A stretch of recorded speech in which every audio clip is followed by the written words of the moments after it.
Hello students, welcome to your GK class. Today we are going to start an interesting topic in your GK class, Tales of Panchatantra. Open page number 11, chapter number 6, Tales of Panchatantra.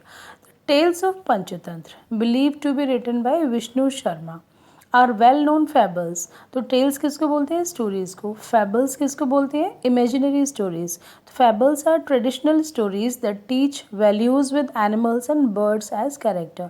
यानी कि कुछ जो stories होती है जैसे महाभारत है, रामायण की stories क्या है, वो रियल स्टोरीज हैं. फेबल्स क्या होती है? इमेजिन करके बनाई गई जिसके कैरेक्टर्स कैसे एनिमल्स और बर्ड्स होते हैं, बट वो मॉरल वैल्यूज़ के लिए बनाई गई हैं. वो Some pictures are given in your GK book and you have to recognize the stories by their morals. Write the name of the story using help box. So I'll discuss the stories with you. Actually बच्चों को story सुनना तो बहुत अच्छा लगता है, but her story का कुछ मॉरल होता है, उसको सीखना बहुत ज़रूरी होता है. यानी कि उससे कुछ अच्छी चीज़ सीखनी चाहिए. तो फर्स्ट स्टोरी तो आपको सबको पता होगा, the monkey and the crocodile. Crocodile और एक मंकी दोनों फ्रेंड्स होते हैं. मंकी एप्पल ट्री पर रहता है और वो डेली उसको क्रोकोडाइल को एप्पल्स देता है खाने के लिए. एक दिन वो एप्पल्स क्रोकोडाइल अपनी वाइफ को ले जाकर खिलाता है. तो वाइफ को लगता है कि इतने स्वीट हैं ये, इतने मीठे एप्पल्स हैं, तो जो मंकी इनको डेली खाता है तो उसका जो हार्ट है यानी उसका जो दिल है वो कितना स्वीट होगा. उसके मन में लालच आता है और वो सोचती है कि क्यों ना उस मंकी को ही खा लिया जाए. तो एक दिन वो उसको इनवाइट करती है अपने घर में. क्रोकोडाइल होता है, वो उसको बोलता है मंकी को जाके कि आपको मेरी वाइफ ने इनवाइट किया है. तो वो चल जाते हैं रास्ते में. फिर रास्ते में क्रोकोडाइल उसको बता देता है अपनी प्लानिंग. तो मंकी क्या करता है? Intelligence wins over might, means उसके दिमाग एकदम से काम करता है. वो बोलता है कि मैं तो अपना जो मेरा दिल है वो तो मैं पेड़ पर ही भूल आया हूँ, तो मैं उसको तो लाना पड़ेगा, इसलिए आपको वापस चलना पड़ेगा. तो क्रोकोडाइल समझ जाता है उसकी बातों को. तो समझता है चलो इसका वापस रह गया है हार्ट लेने के लिए, वापस मुड़ जाता है. वो वापस मुड़ते ही जैसे वो अपने ट्री के पास पहुँचता है मंकी, क्योंकि मंकी का तो हार्ट उसके पास ही था, लेकिन वो अपने आप को सेव करने के लिए, बचाने के लिए उसने अपने दिमाग का इस्तेमाल किया और उससे झूठ बोल दिया कि मेरा दिल तो वहीं छोड़ के आया हूँ मैं पेड़ पे, इसलिए आपको वापस छोड़ के आना पड़ेगा मुझे. तो वो वापस जाता है और मंकी उछल के पेड़ पे चढ़ जाता है जंप करके, और उसको बोलता है कि तुम कितने बेवकूफ़ हो, मेरा दिल तो मेरे पास ही था, मैंने तो तुम्हें झूठ बोला था ऐसा, क्योंकि कभी भी किसी का हार्ट बाहर हो सकता है, नहीं हो सकता. लेकिन उसने अपने आप को सेव करने के लिए, क्योंकि अगर वो पानी में कुछ ऐसा बोलता तो वो उसको पानी में डुबा देता, इसीलिए उसने झूठ बोल के अपने आप को, अपने मतलब झूठ बोलने से मतलब इंटेलिजेंस का अपने उसने यूज़ किया और अपनी लाइफ को उसने सेव कर लिया और जंप करके वो पेड़ पे चढ़ गया. और उसने क्रोकोडाइल को बोला कि तुम बड़े बेवकूफ़ हो, पहले तुम अपनी वाइफ की बातों में आके अपनी दोस्ती ख़राब कर ली और उसके बाद तुम मेरी बातों में आके मुझे वापस पेड़ तक छोड़ दिया. तो इससे क्या शिक्षा मिलती है हमें कि जो शक्तिशाली जो होता है वो हमेशा पावरफुल नहीं होता है. कई बार इंटेलिजेंस से आप अपनी सूझबूझ से किसी भी चुनौती का सामना कर सकते हो. सेकेंड स्टोरी है हमारी the heron and the crab. इस स्टोरी में क्या होता है कि एक ओल्ड हेरन होता है. वो शिकार क्योंकि ज़्यादा नहीं पकड़ पाता था, क्योंकि पॉन्ड में से फ़िश और जो भी फ्रॉग्स वगैरह होते थे वो इजीली नहीं पकड़ पाता था. तो उसको एक दिमाग में एक तरकीब आती है. वो बोलता है जाके जो एनिमल्स थे उसमें पॉन्ड में, बोलता है कि मैंने कुछ लोगों को सुना है कि ये पॉन्ड ना अब सूख जाएगा और इसमें मिट्टी डाल के इस पर कंस्ट्रक्शन होगा, यानी यहाँ पे ये पानी ख़त्म हो जाएगा और सब मर जाएंगे. तो क्यों ना मैं आपको दूसरी जगह पे सेफ़ प्लेस पे पहुँचा देता हूँ. तो सारी फ़िश जो थी वो तैयार हो जाती है और कहती है हमें भी छोड़ आना दूसरे तालाब में. उसने जो हेरन होता है उसने बोला कि मैं 1 बाय 1 एक एक करके तुम्हें दूसरे पॉन्ड में छोड़ के आऊँगा, क्योंकि मैं इतना ओल्ड हूँ तो एक साथ बहुत सारे लोगों को नहीं ले जा सकता. फिर डेली वो एक फ़िश को अपनी बीक में लेके जाता है और दूसरे पॉन्ड में छोड़ने के लिए उनको लेके जाता है. लेकिन वो एक्चुअल में क्या करता है कि वो टीले पे जाता है और पहाड़ी पे जाके फ़िश को खाता है और उसकी जो बोन्स वगैरह जो भी होती है वो वहीं फेंक के और वापस आ जाता है. फिर नेक्स्ट डे दूसरी फ़िश लेके जाता है, फिर उसको वापस खा के आ जाता है. अब फ़िश जो थी वो जो भी एनिमल्स थे वो सोचते थे कि ये सेफ़ प्लेस पे यानी दूसरे पॉन्ड में उनको छोड़ के आ रहा है, बट एक्चुअल में क्योंकि वो इतना ओल्ड था, शिकार नहीं कर पाता था, तो वो उनको खा जाता था। फिर एक दिन उसके मन में क्रैब होता है, इसमें लालच, क्योंकि ग्रीड आ गया, तो उसने सोचा चलो क्रैब को भी ट्राई किया जाए, यानी कि क्रैब को खाया जाए। तो क्रैब बोलता है भैया मुझे भी ले चलो। वो बोलता है चलो ठीक है, मैं आज तुम्हें लेके चलता हूँ। जैसे उसने क्रैब को अपनी बीक में लेके जाना शुरू किया, फिर वो पहाड़ी के जैसे क्लोज आता गया, नियर उसके करीब आता गया, तो उसने अपना प्लानिंग उसको क्रैब को बता दी। उसने बता दिया कि मैंने किसी को सेफ प्लेस पे नहीं पहुंचाया, मैंने सबको खा लिया। अब क्रैब ने जैसे ही सुना, वो तो क्रैब था, उसके पंजे इतने शार्प थे, उसने उसकी गर्दन को पकड़ा और उसमें से ब्लीडिंग होने लगी। तो उसने क्रैब को वहीं पे छोड़ा, और लेकिन क्रैब ने उसको पूरी तरीके से जकड़ लिया। अब क्रैब ने देखा इतनी सारी बोन्स पड़ी हैं, यानी इसने सबको मार दिया, मुझे भी मार देगा। अल्टीमेटली क्या हुआ कि क्रैब ने उसको हेरन को ही मार दिया। अब हेरन अगर डेली फ़िश लेके जाता तो क्या होता, वो इजीली अपनी खुद को बचा पाता, यानी हंग्री और जो भूख से जो मर रहा था वो, क्योंकि वो ओल्ड था तो वो बच जाता। लेकिन उसने क्या किया कि चलो क्रैब का मटन भी ट्राई किया जाए, टेस्ट बदला जाए थोड़ा, और वो उसको लेके गया। अल्टीमेटली उसकी खुद की जान चली गई। ग्रीड इज़ हार्मफुल, यानी कि यहाँ पर क्या मॉरल है स्टोरी का?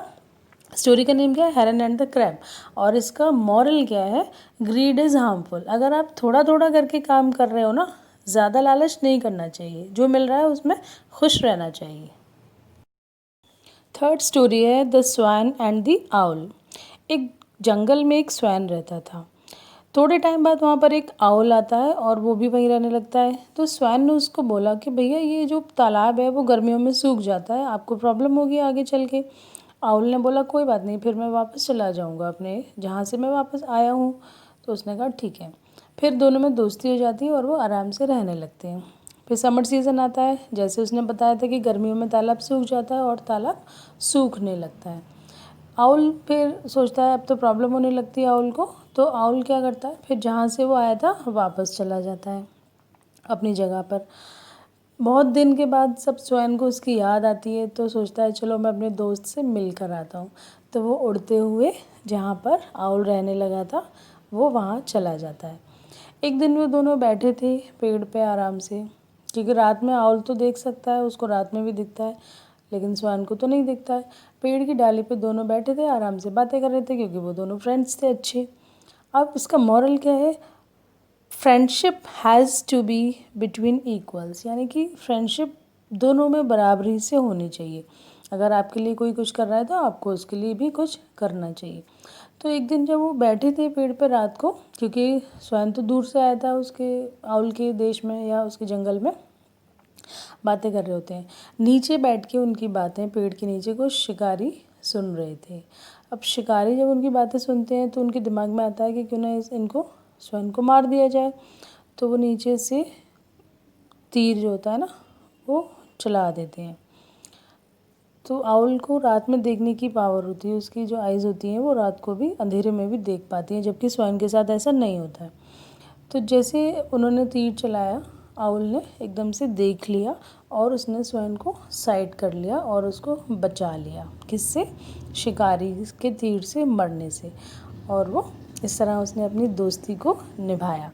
तो हमेशा दोस्ती जब भी करनी करो अच्छे से करो, और जो आपको फ्रेंड को उस वक्त आपकी ज़रूरत हो तो आप कभी पीछे नहीं हटना चाहिए। दोस्ती में इक्वालिटी होनी चाहिए। तो स्टोरी का मॉरल क्या है?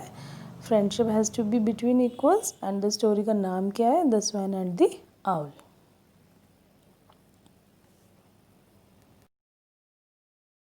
ये स्टोरी है the geese and the tortoise, यानी कि दो गीज़ और एक टॉर्टॉइस एक तालाब में रहते थे और वो तीनों ही अच्छे दोस्त थे। एक दिन पता लगता है कि तालाब का पानी धीरे धीरे सूखता जा रहा है। तो गीज़ और टॉर्टॉइस प्लान करते हैं कि हम दूसरे तालाब में शिफ्ट हो जाते हैं, लेकिन टॉर्टॉइस को तोड़ना आता नहीं था। तो फिर गीज़ ने डिसाइड किया, दोनों गीज़ ने, कि हम एक रॉड लाएंगे, स्टिक लेंगे वुडन, और उस पर आपको बीच में हैंग कर लेंगे टॉर्टॉइस को, और दोनों साइड से हम उसको पकड़ के ले जाएंगे। बट उनकी कंडीशन क्या थी? उनकी शर्त ये थी कि आपको बोलना नहीं है बीच में कहीं भी, क्योंकि अगर आप बोलोगे तो आपका ने जो स्टिक पकड़ी हुई है वो आपसे छूट जाएगी और आप नीचे गिर जाओगे और आपकी डेथ हो जाएगी। टॉर्टॉइस ने कहा ठीक है, मैं ऐसा ही करूँगा। बट धीरे धीरे क्या होता है कि जैसे ही वो उड़ना स्टार्ट करते हैं, जब आकाश में उड़ना शुरू कर देते हैं दोनों गीज़, तो नीचे कुछ तो जंगल एरिया से उड़ते हैं और फिर जब विलेज में पहुंचते हैं यानी गांव में पहुंचते हैं तो वहाँ पर लोगों के क्राउड ये देखकर चिल्लाना शुरू कर देता है और वो ज़ोर ज़ोर से क्लैपिंग करना शुरू कर देते हैं। ये सुनकर जो टॉर्टॉइस होता है वो अपने आप को कंट्रोल नहीं कर पाता और उन पर चिल्लाना शुरू कर देता है। जैसे ही वो चिल्लाता है तो वो नीचे गिर जाता है और उसकी डेथ हो जाती है। तो इस कहानी का मॉरल क्या है? Always listen to good advice, यानी कि अगर हमें कोई अच्छी एडवाइस दे रहा है तो उसको हमें मानना चाहिए, अदरवाइज़ आपका लॉस हो सकता है। तो हमेशा अच्छी आदतों को भी अपना लेना चाहिए, या फिर अगर कोई अच्छी एडवाइस दे रहा है तो उसको भी मान लेना चाहिए। लेकिन टॉर्टॉइस ने ऐसा नहीं किया और उसको अपनी जान से हाथ धोना पड़ा।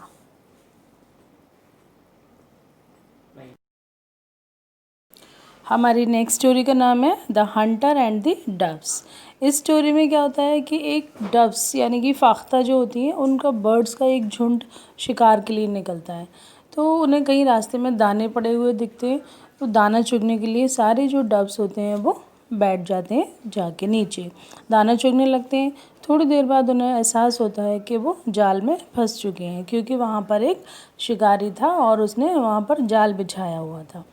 अब वो जाल में जब फंस जाते हैं और शिकारी को अपनी तरफ आते हुए देखते हैं, तो वो शिकार जो उनका डव का जो मेन था, जो सरदार था, वो प्लान करता है कि हम इस नेट को लेके एक पूरी स्ट्रेंथ के साथ उड़ेंगे और इसको उड़ के ले जाएंगे उड़ा के, जिससे ये शिकारी हमें नहीं पकड़ पाएगा। फिर वो ऐसा ही करते हैं और जो फाख्ताओं का जो सरदार था उसका एक दोस्त था चूहा, फिर वो उसके पास जाते हैं और चूहे से बोलते हैं कि जाल को कुतर दो, हमारी हेल्प करो क्योंकि हम इसमें फंस गए हैं, हमें आज़ाद कर दो इसमें से। चूहा ऐसे ही करता है, उस जाल को धीरे धीरे वो काट देता है और सारे जो डव्स थे वो सब फ्री हो जाते हैं और फिर उड़ के जंगल की तरफ चले जाते हैं। तो इस कहानी से क्या शिक्षा मिलती है हमें कि यूनिटी इज़ स्ट्रेंथ, एकता में बल है। अगर हम सारे मिलकर कोई काम करते हैं तो वो काम को हम कर पाते हैं। और हमारी लास्ट स्टोरी का नाम है the bird with two next. ये कहानी है एक ऐसी बर्ड की जिसका धड़ तो एक ही था, लेकिन उसकी नेक और दो थी, यानी कि उसके जो माउथ और फेस पूरा दो थे, नेक से डिवाइडेड था। अब जब वो दोनों नेक्स कोई भी चीज़ खाती थी, कुछ भी करती थी, तो स्टमक एक ही था, क्योंकि तो वो एक ही स्टमक में जाके पहुंचता था। एक दिन उसमें से एक हेड को कुछ अच्छा सा फ्रूट खाने को मिलता है, वो उसे खाने लगती है। दूसरी बीक तो जो होता है, दूसरी जो नेक होती है, वो बोलती है कि मुझे भी दो, अच्छा सा फ्रूट है ये खाने के लिए। तो वो बोलती है कि नहीं, मैं नहीं दूंगी, क्योंकि इसको पहले मैंने देखा है इसलिए मैं ही खाऊंगी। वो उसके साथ शेयर नहीं करती है उसको। थोड़े दिन बाद फिर क्या होता है कि जो अदर नेक थी, दूसरी वाली जो नेक थी, उसको कुछ पॉइजनस सा फ्रूट मिलता है जंगल में, वो उसको खाने लगती है।